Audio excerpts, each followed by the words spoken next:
This is the part 2 of the design and analysis of reinforced concrete slab. And we will discuss how to analyze and design our two-way slab.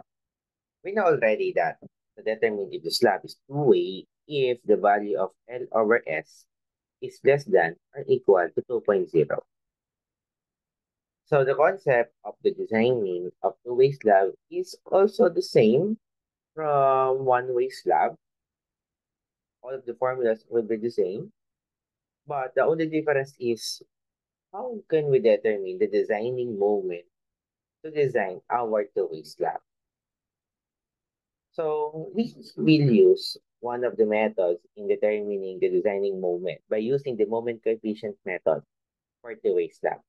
So as you can see here in the table, based from the column of moments, there are 5 cases.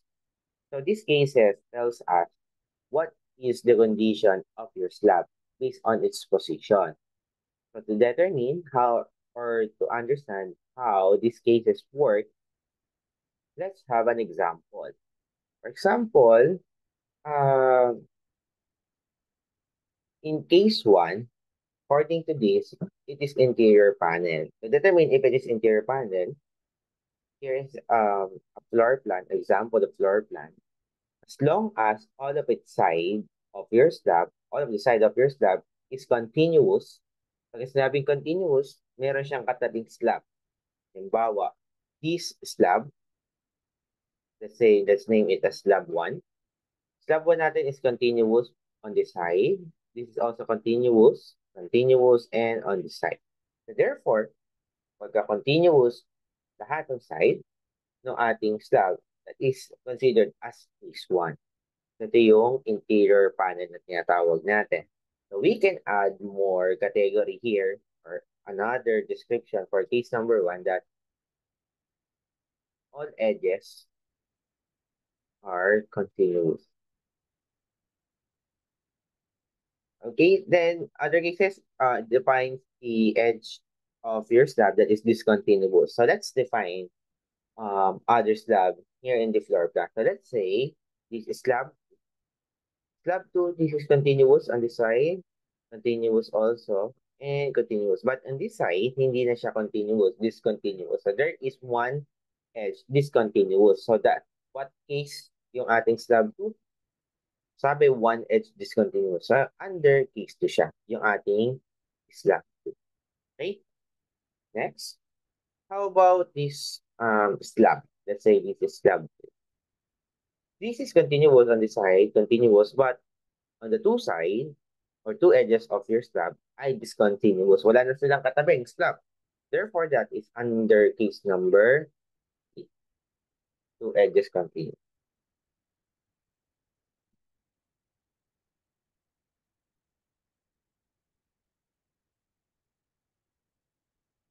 Okay, so then, to determine the coefficients of our moments that we will use for the designing of two-way slab is the value that we see here in the table under short span and then the long span.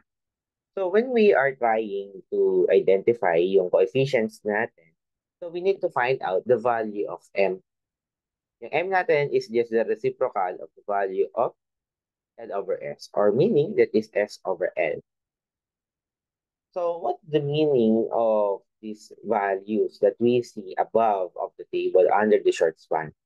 So we will check first yung value ng M natin or yung S over L sa ating slab. So kapag nag-fall siya on this value, then ito na yung magiging coefficient niya, corresponds to this. So meron tayong for negative moment, meron tayong for continuous edge and discontinuous edge. And para sa positive naman ay para naman ito sa mid-span. So kung saan siya papasok dyan, then that would be the coefficient of your moment. If the value of M is not included here in the table, so it means you need to interpolate. So we will have an example how to determine the coefficients based on this table. Then pagka long span naman, so any values of M will do. So mas madali ma-determine pagka under long span. So ano ba ibig sabihin ng short span and then long span? So balik tayo sa plan. If you remember in one-way slab, we are creating 1 meter strip dun sa ating slab.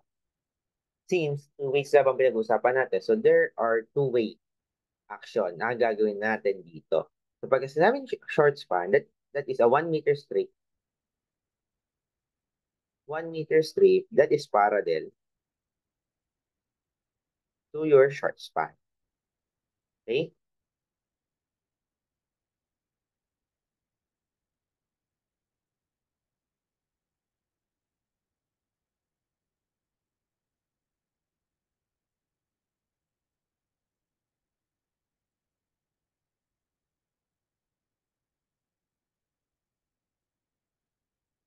Then, pag sinabi namang long span, that is a 1 meter strip that is parallel to your long span. Okay? So that's how we define them. So, next is how to design yung ating two-way slab. So here are the general steps in the designing of our two-way slab. So actually, the process are designed with one-way slab. So number one is computing the designing moment. To compute the designing moment, we will use this formula. Mu, that is C, times W, U, L, N squared. So yung C natin, that is the moment coefficient.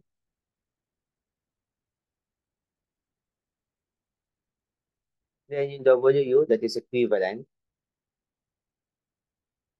uniform load. Then yung LN naman, that is the clear span of the 1 meter strip.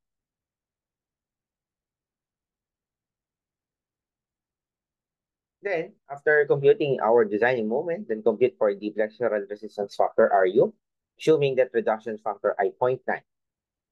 So RU natin, that is MU over 3BT squared. Then, after computing RU, then compute for the required reinforcement steel ratio, o yung raw required natin, that is 0.85 FC prime FY multiplied by 1 minus square root of 1 minus 2 RU divided by 0.85 FC prime. The next, we will compute the AS required by multiplying yung raw required na na-compute natin kanina by the width of the beam and then the effective depth. Then, after that, compute the minimum area of reinforcement o yung ating AS minimum. So this is based from type of reinforcement that we use and also the FY. FY is 420 or less than 420 megapascal. Yung AS minimum natin ay 0.002 AG. For the form bars or welded wire reinforcement, and their FY is greater than 120 megapascal. So there are two AS minimum natin. So kung yung mas malaki dyan, kung yung mag-govern doon, yun ang gagamitin natin. So yung two formulas ay 0.0018 times 420 times AG divided by FI or 0.001480. And if AS required is greater than to AS minimum, so we will use AS required as the reinforcement area for our two-way slab. Otherwise, we will use yung AS minimum natin. And after computing the required reinforcement area, then we will compute now the spacing of your reinforcement using A bar over AS required multiplied by 1,000. Then check the spacing requirement for S minimum. It should be at least the greatest of 25 mm dB and then 1/3 of the diameter aggregates. Then we will also check on the maximum spacing, S max, and should be lesser to these two values, 2H or 150 mm. Let's have an example problem in designing a two-way slab. To design the two-way slab based on the figure shown, the slab is first floor of an office building, live load of 4.8 kPa, and it is estimated that the thickness of slab is 125 mm and will carry as follows. The ceiling system, 0.5 kPa, interior wall partition, 0.1 kPa, floor finish of 0.05 kPa. Then assume FC prime was to 28 megapascal and Fy is equivalent to 415 megapascal. Beam dimension is 300 mm by 500 mm. Then use diameter of bar of 12 mm. So assuming that the longer side is 5 meters and then the shorter side is 4 meters. Okay, so here is the floor plan that we're going to design that is highlighted by color red box. So we will design now this slab. So according to the given, yung longer side is 5 meters and then yung shorter side ay 4 meters. So first is we need to determine the value of M or the ratio of your shorter side divided by the longer side. So yung value ng shorter side, the longer side ay 4/5. That is equivalent to 0.8. Okay? So after determining this one, ang gagawin natin ay compute na tayo ng ating designing movement. Okay? So to compute first na yung ating designing moment, kailangan muna natin ma-compute yung ating coefficient na gagamitin natin sa pag-compute ng ating designing moment. Compute designing moment.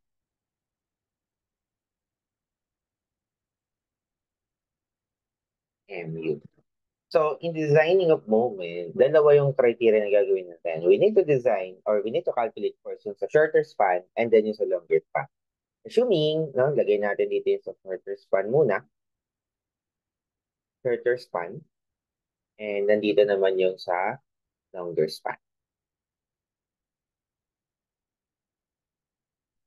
So, balikan natin figure. Sabi natin, we need to draw a 1 meter strip parallel to your shorter side. And then, another one is yung parallel sa longer side.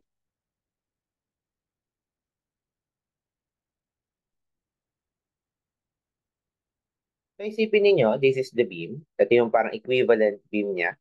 Pero yung dimension niya is ay 1 meter strip. So, ang magiging moment diagram niya ay ganyan. And in this case, ito yung parang beam natin. Yan, ito yung parallel to your longer side. So, meron siyang moment na ganyan diagram. Okay? So, we will focus first with the shorter side.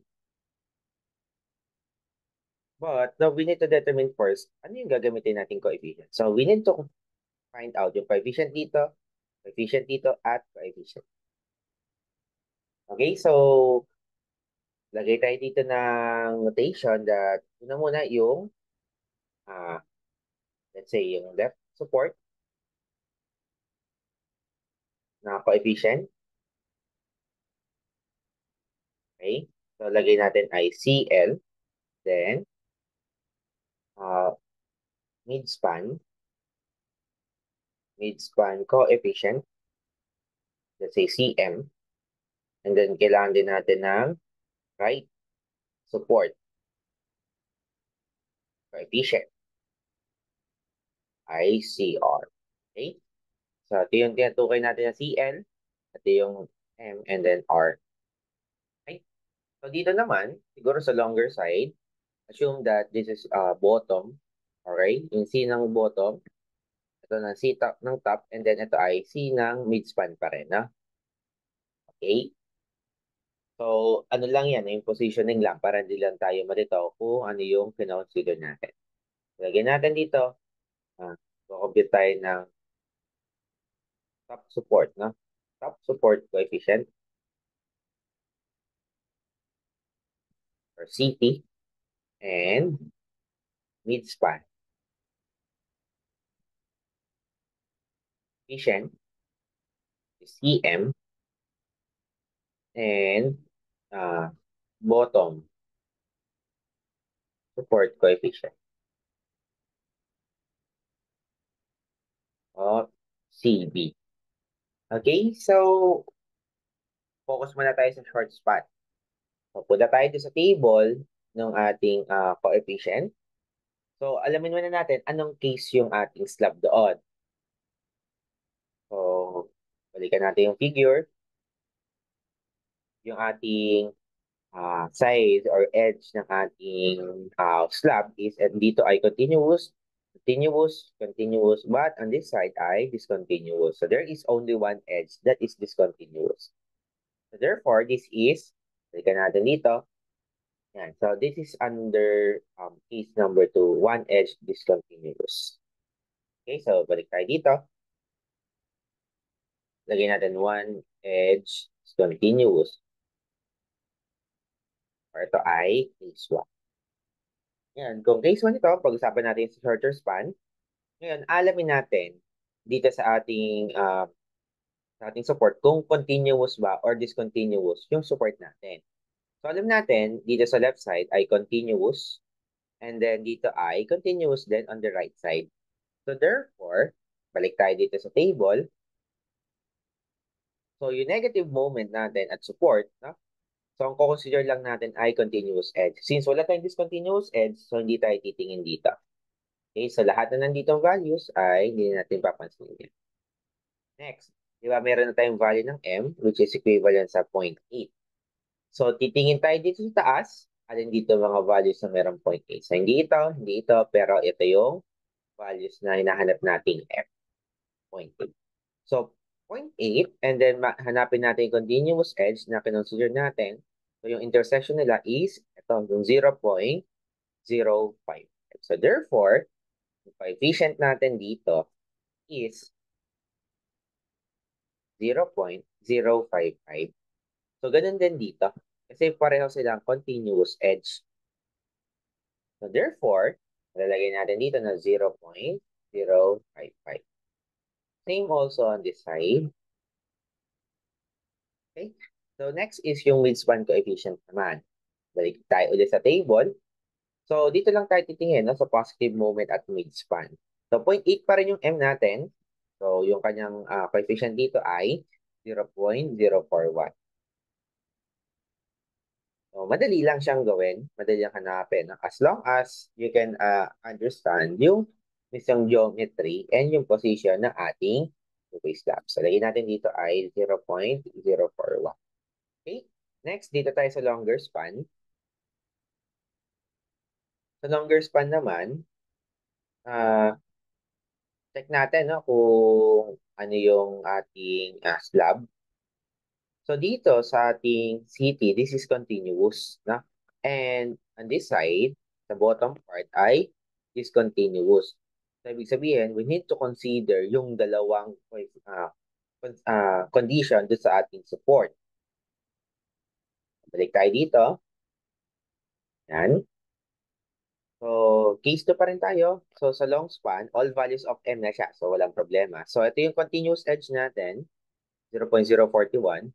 21 naman kapag discontinuous. And then, 0.31 naman, 0.031 kapag mid-span. Okay?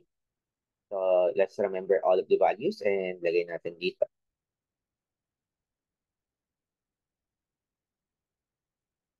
So, sabi natin, at continuous edge, yung ating coefficient dito ay 0.041. For discontinuous, that is 0.031.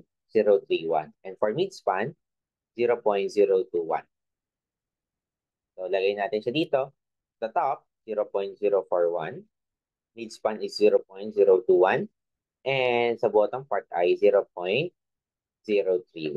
So, ito na yung gagamitin natin to compute yung ating designing moment. Easy to compute now, yung ating moment. So, ganito. Designing moments. So, sabi natin MU, that's equivalent to CWU squared. So, first is we need to identify yung WU natin. So, actually, yung WU can be computed using WU, yung pressure load natin, times 1.0. So, we need to find out muna yung pressure load natin. Sabi natin, makompute natin yung pressure load since yung ating loadings ay consists of dead load and live load. Okay? So, compute naman na natin yung W dead load. Dead load natin ay given naman na tayo, no? So, that is 0.5 plus 2.1 plus 0.05.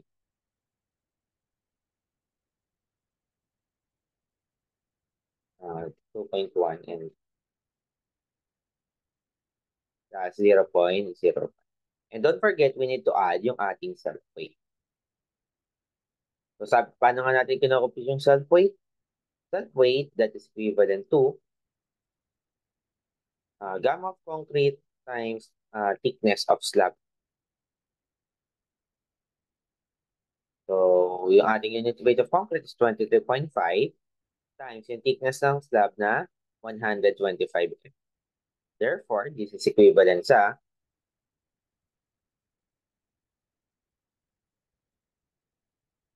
2.9375 kPa. So then, makompute natin yung WDL natin. That is, i-add lang natin 0.5 plus 2.1 plus 0.05 plus 2.9375. So therefore, yung total dead load natin ay 5.5875 kPa. Then for your live load, since given na to, that is equivalent sa 4.8 kPa. Then we can compute now for your WU.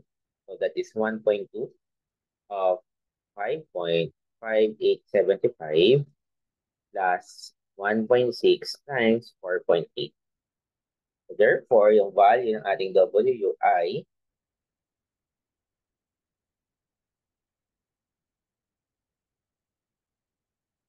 14.385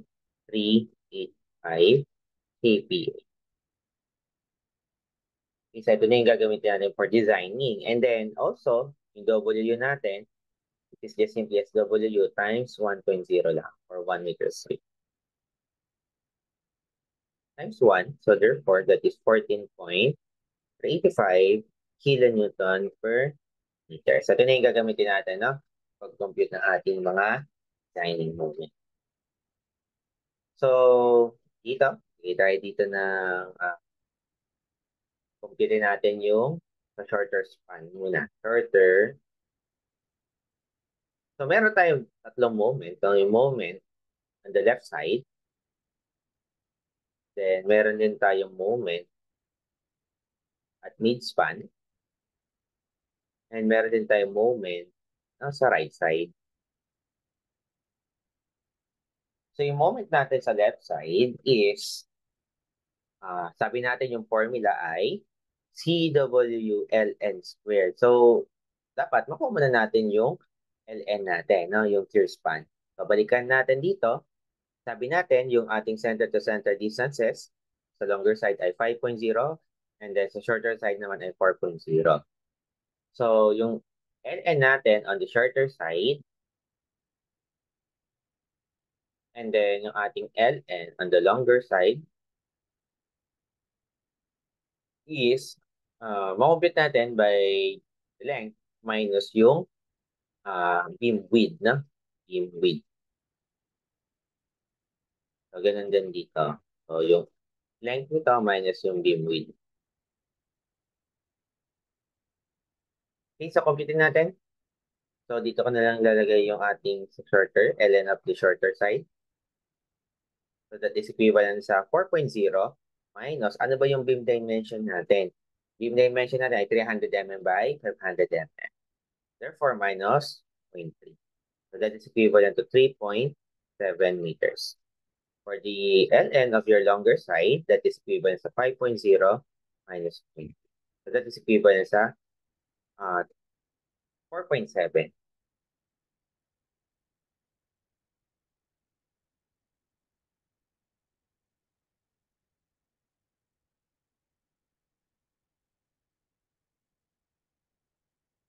4.7 meters. Okay? So, ito yung ating gagamitin for the designing moment. So, coefficient natin for the left side, coefficient natin ay 0.055 times yung W natin na 14.385 times, ano ba yung LN natin dito? LN, that is 3.7. So ito ay equivalent sa 3.7, then squared. Therefore, ilan yung ating MU on the left side?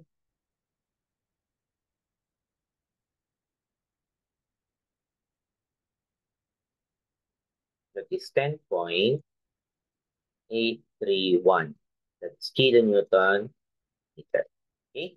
For the midspan naman, yung coefficient natin ay 0.41, 0.41 times 14.385 times 3.7 squared. So ito ay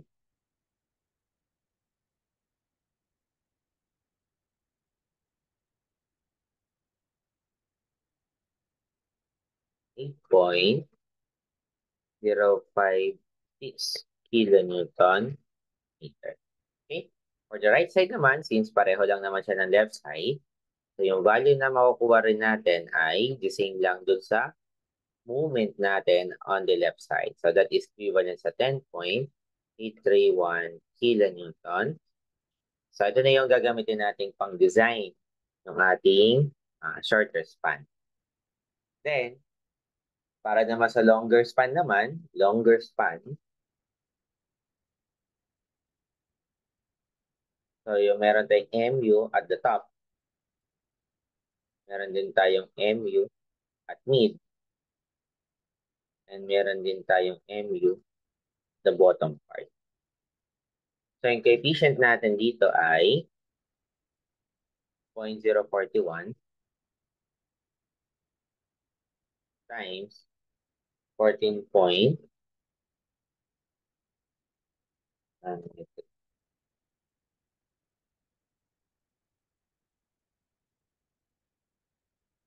13.385 times 3 since longer span na to, so hindi na 3.7, so ang gagamitin natin dito ay 4.7.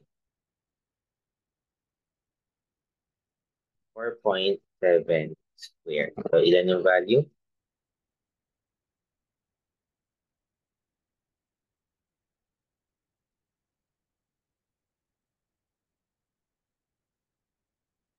13.028.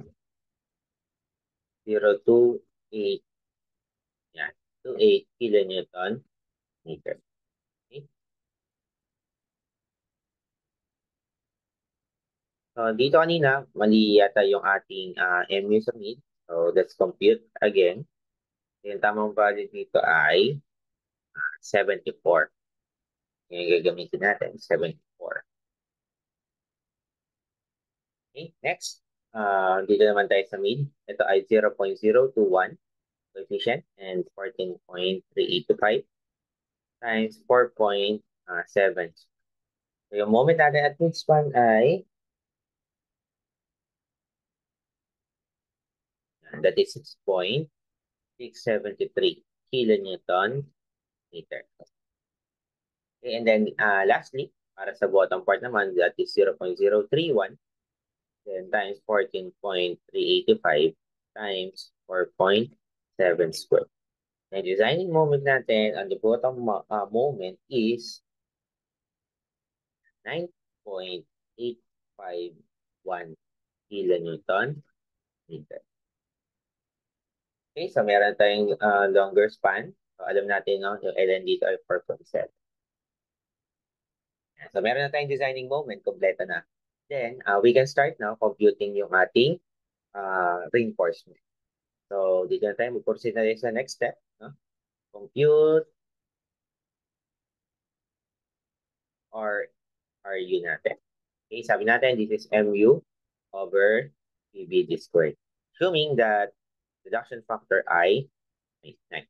Kaya lang, since marami yung moment natin, so we will consider only one moment muna for the meantime. Then, and the later part of the design ay magpe-present ako ng table that shows all of the calculated values. Okay, so we will consider first yung MU natin dito sa shorter span. Consider natin yung 10.831, yung moment sa left. Okay, depth support. So ito lang muna i-consider natin. 10.831 kilonewton meter. Let's compute yung kanyang RU. So RU, that's equivalent to 10.831 times 10 raised to 6 divided by 0.9 times yung width natin na 1 meter strip, diba? 1 meter times yung ating effective depth. Kaso wala pa tayong effective depth. So let's compute first yung ating effective depth.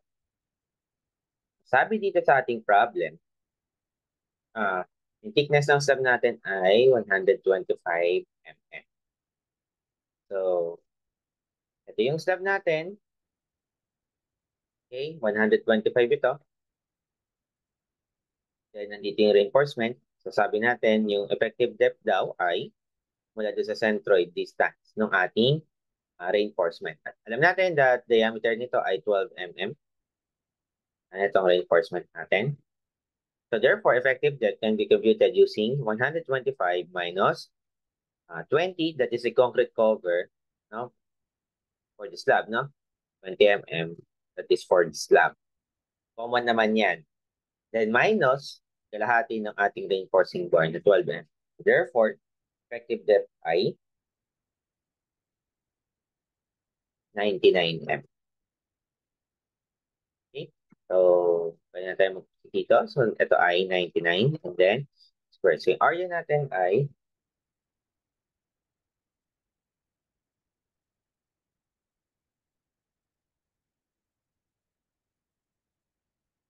this is 1.227879. Okay? After computing RU, then pwede na tayo mag-compute ng raw required natin. So, yung raw required formula natin is 0.85 FC prime over Fy multiplied by 1 minus square root of 1 minus 2RU over 0.85 FC prime.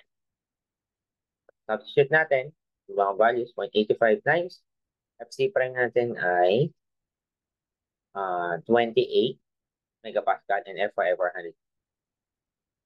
28 tapos over 450.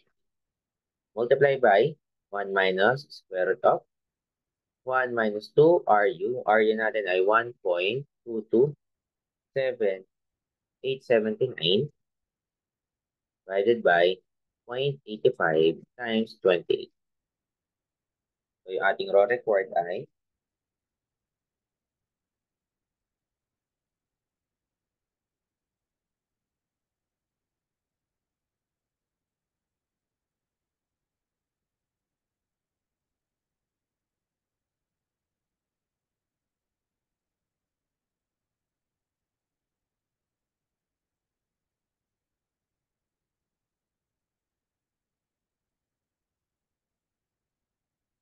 ito ay 0.003039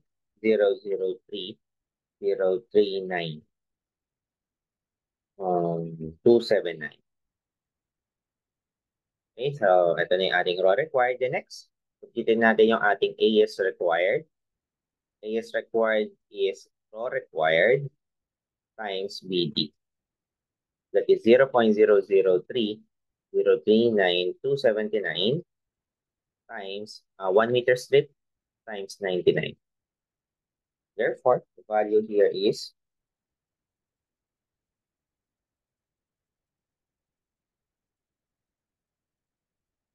ito ay 300.889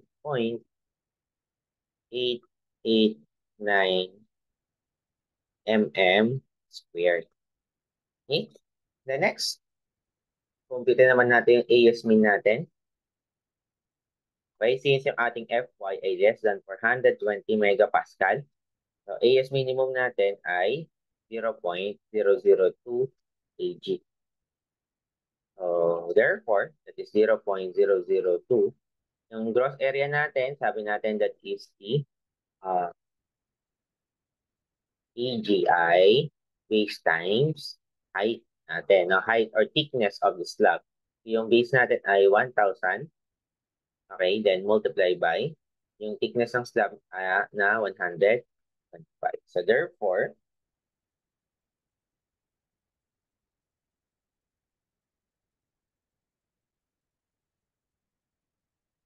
ay 250 mm squared. So kung i-compare natin AS required sa ating AS minimum, that is greater than sa minimum natin. So therefore, use AS.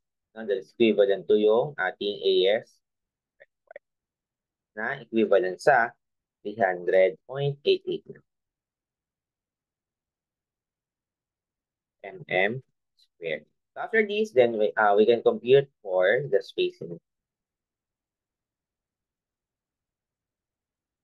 So to compute yung spacing natin, that is A bar over AS times 1,000. Okay, so let's compute. A bar natin, pi over 4 times 12 squared divided by 300.889 times 1,000. So that is equivalent sa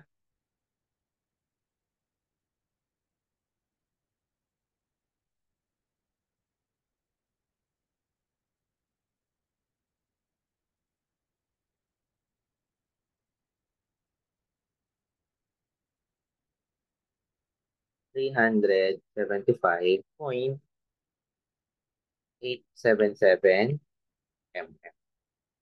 Okay, so ito yung ating spacing. And then, check muna natin, no? Check for the minimum spacing. So actually, kahit hindi mo na-check yung sa minimum spacing, sure naman napapasa na yan. Kasi ang minimum spacing lang natin ay 25 mm EB. So this is just 12 mm. And then, 4 over 3 of diameter of aggregate. Assuming this is approximately equivalent to 25. So these three values ay less than naman doon sa ating S required na. Sa na 375.877 m. So lagyan natin ay okay. The next, check for the maximum spacing.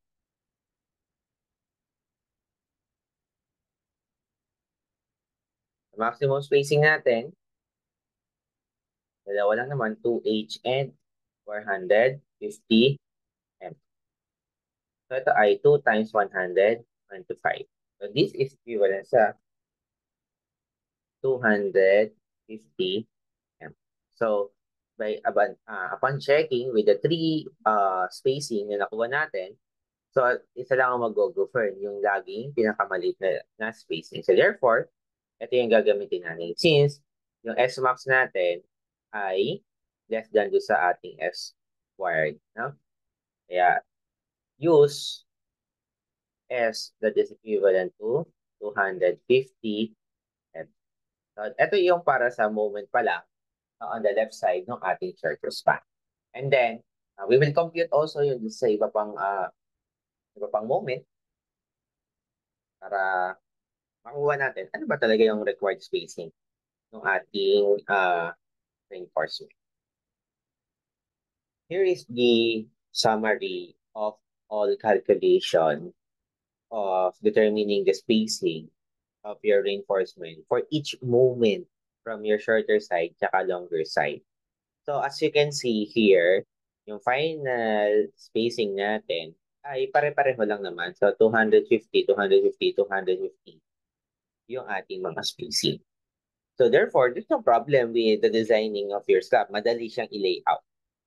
So if you want to try to put it on the floor plan, ano yung mag-itsura niya is ganito.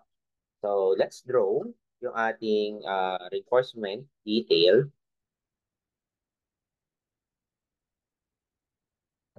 So sabi dito, on the shorter side, 250 lang naman yung gagamitin natin. Okay? So actually, dapat meron siyang reinforcement pa sa mga katabi niya. But since isa lang naman yung design natin, so ganyan lang muna. So itong reinforcement natin ay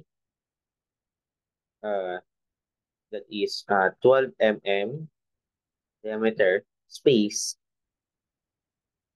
uh, at 250. Since pareho naman siya, so madalas nila nilalagay ay both ways. Sabihin, uh, on the shorter direction and then do sa longer direction natin.